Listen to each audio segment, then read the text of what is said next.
Subsidy. ఈ యొక్క దానికి గాను 3 కిలోవాట్స్ పెట్టుకుంటే 450 యూనిట్లు మీకు ఎనర్జీ ప్రొడ్యూస్ అవుతుంది, కరెంటు ఉత్పత్తి అవుతుంది. దాంతో మీరు అది మొత్తం 450 యూనిట్లు అయితే మొత్తం వాడుకోవచ్చు. అందులో మీరు 300 వాడితే మిగతా 150 యూనిట్లకి ప్రభుత్వమే ₹2.90 డబ్బు మీకు ఇస్తుంది, ప్రభుత్వం కొనుక్కుంటుంది. దీనికి గాను 78,000 రూపాయలు మీకు సబ్సిడీ ఇస్తుంది. బ్యాలెన్స్ కంపెనీ వాళ్ళే మీకు బ్యాంకుతో టైఅప్ చేయించి లోన్ ఇప్పిస్తారు. ఆ లోన్ మీది ఇన్స్టాల్ అయ్యాక మీ కరెంటు బిల్లు బదులు అందులో సగం మాత్రమే బ్యాంకుకు లోన్ కట్టుకుంటే 3 సంవత్సరాల్లో 4 సంవత్సరాల లోన్ తీరిపోతుంది. ఆ తర్వాత మీకు వచ్చేదంతా ఉచిత కరెంటే. ఈ రోజు 2025 సంవత్సరంలో ఉందాం. మొత్తం ఎలక్ట్రికల్ కార్లు, ఎలక్ట్రికల్ స్కూటర్లు అంతా ఎలక్ట్రికలే.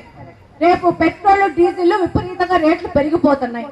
అంటే భూమిలో పెట్రోల్ డీజిల్ నిధులు తగ్గిపోతున్నాయి, దొరికే పరిస్థితి లేదు. దొరకకపోతే రేటు పెరిగిపోతుంది. రేపు పోను ఒక 2 సంవత్సరాలు 3 సంవత్సరాల తర్వాత లీటర్ డీజిల్ 300 400 అయినా కూడా ఆశ్చర్యపోవాల్సిన అవసరం లేదు. అందుకని ఇప్పుడు ఏం చేస్తున్నారు, ఆ కారణంతో ఎలక్ట్రికల్ ఉత్పత్తులు పెరుగుతూ ఉన్నాయి. ఎలక్ట్రికల్ కార్లు కానీ ఎలక్ట్రికల్ స్కూటర్లు కానీ ఇవన్నీ పెరుగుతూ ఉన్నాయి. దాంతో పాటు మనకు చాలా వాతావరణంలో కాలుష్యం పెరిగిపోతా ఉంది. దానివల్ల ఆస్మా అంటూ రకరకాల జబ్బులు వస్తూ ఉన్నాయి. ఈ యొక్క వాతావరణంలో గాలిలో ఉన్న పొల్యూషన్ తగ్గించాలా, దాంతో పాటు ఫ్యూచర్ లో మనకు ఇంధన ప్రొడక్షన్ తగ్గిపోతా ఉంది. కాబట్టి అందరినీ సస్టైనబుల్ ఎనర్జీ వైపు కన్వర్ట్ చేయాలని చెప్పేసి మనకు ఒక అవకాశం ఇస్తూ ప్రధానమంత్రి గారు 78,000 రూపాయల సబ్సిడీ ఇస్తూ మనకు 1 కోటి మందికి ఫస్ట్ కోటి మంది దాటిపోయినాక 1,10,00,000 వస్తే వాళ్ళకి ఈ సబ్సిడీ రాదమ్మా. అందుకని మన చంద్రబాబు నాయుడు గారు ఏమన్నారంటే అత్యధికంగా ఈ యొక్క బెనిఫిట్ మన వాళ్ళే వాడుకోవాలా. ఆ 1 కోటి మందిలో అత్యధిక మంది ఆంధ్రప్రదేశ్ నుంచి ఉండాలా. రెండోది ఏంటంటే మనకున్న బెస్ట్ క్వాలిటీ ఏంటంటే మనకి ఎప్పుడు ఎండనే, మన కడుపులో ఎప్పుడు ఎండలే కదా. నీళ్లు లేకపోయినా మాత్రం ఎండ మాత్రం సమృద్ధిగా ఉంటది. మనకు వర్షాలు పడినప్పుడు ఎండలు వస్తూనే ఉంటాయి, ప్రతి ఒక్క రోజు ఎండలు వస్తూనే ఉంటాయి. కాబట్టి అత్యధికంగా ఉపయోగించుకోవాలంటే ఆ నార్త్ ఈస్ట్ స్టేట్ లో ఎండలు ఉండవు, ఏముండవు. కాబట్టి మనకు అత్యధికంగా ఉపయోగం ఈ యొక్క సోలార్ కరెంట్ అనేది. కాబట్టి రోజు ఇది మహిళలకు ఇస్తారు. ఒక ఆధార్ కార్డు, ఒక పాన్ కార్డు, ఒక కుటుంబానికి ఒకటే కనెక్షన్. మీరు అది పెట్టుకుంటే ఒకవేళ మీరు 300 యూనిట్లు ఖర్చు చేసుకుంటే బ్యాలెన్స్ 150 యూనిట్లు ఇంటూ ₹2.90 అంటే దాదాపు 450 రూపాయలు ఉల్టా ప్రభుత్వం మీ అకౌంట్ లో వేస్తుంది.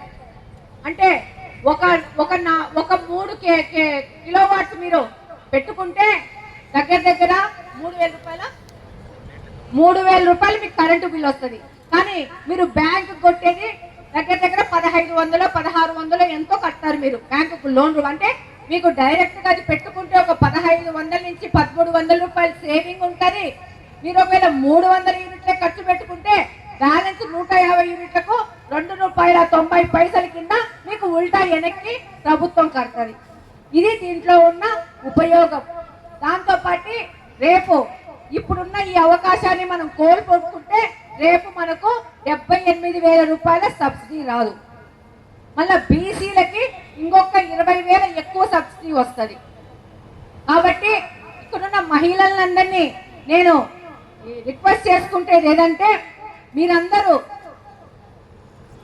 చాలా ఇదొక ముఖ్యమైన విషయంగా ఆలోచించి మీ కుటుంబ సభ్యులతో చర్చించి సోలార్ ప్యానెల్స్, సోలార్ ఎలక్ట్రిసిటీ వైపు మీ కుటుంబాలని జరుపుకుంటే ఫ్యూచర్ లో మీరు వచ్చి నాకు ఇప్పుడు 78,000 సబ్సిడీ కావాలంటే నా చేతుల్లో అవకాశం ఉండదమ్మా. అది 1 కోటి మంది రీచ్ అయ్యేటప్పుడు వరకు మాత్రమే ఇస్తారు. 1 కోటి దాటిందంటే మనకు సబ్సిడీ ఇవ్వరు. ఆ తర్వాత రేపు కరెంటు బిల్లులో ఇప్పుడు యూనిట్ కి 4 రూపాయలు ఉంటే రేపు 8 రూపాయలు చేసినా కూడా మనం కట్టుకోవాల్సిందే. ప్లస్ ఇప్పుడు చాలా పథకాలకి బీదోళ్ళకి వైట్ రేషన్ కార్డు ఉన్న వాళ్ళకి కరెంటు బిల్లులు ఎక్కువగా ఉన్నాయని చెప్పి మనకు పథకాలు రావట్లేదు. అట్లాంటి వాళ్ళకి కూడా మనమేం గవర్నమెంట్కి ఏం కరెంటు కట్టట్లేదు కాబట్టి ఆ పథకాల్లో కూడా మనము రావడానికి అవకాశం ఉంటుంది. పింఛన్లు కానీ, తల్లికి వందనం కానీ, మరే ఇతర పథకాలైనా కానీ. కాబట్టి మీరందరూ ఇప్పుడే చెప్పారు మెప్ప పీడి గారు, దాదాపు రాష్ట్రంలోనే అత్యధికంగా 4000 అప్లికేషన్స్ కడపలో వచ్చాయని.